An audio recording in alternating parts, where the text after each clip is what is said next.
Good morning. Right now it is 5:30, and Joe, you've given us some great weather for football. It's like perfect football weather. Yeah, it is going to be feeling more like maybe week 2 or 3 of the season as opposed to week 9 because we're wrapping up the season, Adam, and this is the go time for those teams that are 4-4 right now. You've got one more week, one more chance tonight or tomorrow to get to the 5-win mark to get to the playoffs. So do or die for a lot of teams out there. Following this very closely, and here we go. So, of course, we got about 6:09. Football fans thrilled with that forecast. Tonight, the final installment of our regular season Friday Night Rivals series. St. Joseph Ogden and Monticello squaring off tonight. As part of our coverage, we went to SJO and found several new additions to their classrooms. Science and art is ever changing, and it's important for schools to stay up to date with new equipment to give students the best opportunities to learn. The biology and chemistry rooms at St. Joseph Ogden installed major upgrades to their workstations and lab material. The new classroom equipment at SJO replaces the 50-year-old rooms built in the 60s. In addition to new safety equipment and storage room, the tables and workstations are movable, and they'll be used for various lab experiments.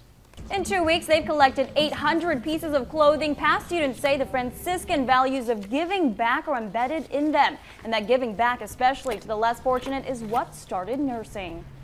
The mission work that's associated with nursing and the community projects that are associated with nursing is you're giving back to the community. And when you become a nurse and you're working in the hospital or whatever field of nursing that you decide to go into, you're essentially always helping somebody. Next year, students hope to double the amount of clothes earned for the drive. With all the natural disasters lately, wildfires, hurricanes, a lot of people have been talking about donation fatigue, this thing where there's just so many causes to give to. It's amazing to see people still coming through after giving so much. And the nurses out there, how much they do. I know they have to stay in the disaster zones as well. They can't even evacuate at some places. I talked to some nurses down there, but wow, the work they do. Right. Amazing. Coming up, you may not think taking out the garbage is glamorous, but 2 little boys get to perform their dream jobs for a day. It's an amazing story why they spent their day as garbage men. Both want to be garbage men when they grow up. The pair was able to live out their dream jobs for a day at West Fargo Sanitation, complete with all the button pushing, trash talking, honking all they can fit in.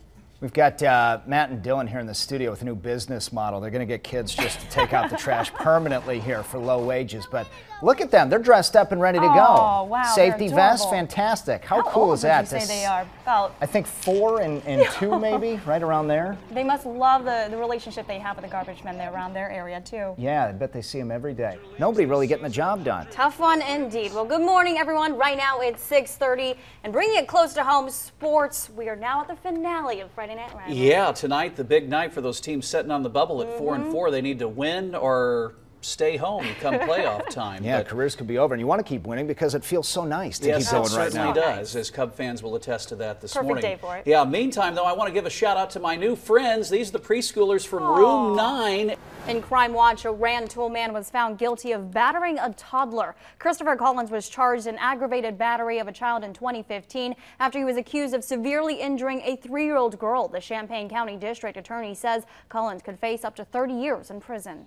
3 suspects are facing charges of traffic stop in Kincaid this week. During the stop, police learned a passenger, Destiny Rickman, had an active arrest warrant. The driver, Donald Rickman, and another passenger, Hank Skinner, both fled on foot before being arrested. Rickman is charged with possession of meth, aggravated battery to a police officer, and resisting arrest. Bond is set at $100,000. Skinner is charged with possession of meth and obstruction of justice. His bond is set at $10,000. In national news this morning, 2 men arrested at a speech given by white supremacist Richard Spencer at the University of Florida in Gainesville. According to police, one of the men arrested was armed with a gun and knife while wearing a media badge. 28-year-old Sean Bruges Mohan told police he was licensed private security for a media outlet. The other man was arrested during the event on a charge of resisting law enforcement without violence. The protesters against Richard Spencer outnumbered his supporters. The University of Cincinnati will allow white nationalist Richard Spencer to speak on campus. That decision was announced last week. We also have more news for you anytime online on foxillinois.com. And be sure to join us more local news and weather tonight on Fox News at 5:30 and on Fox News at 9. Until then, have a good day, Illinois.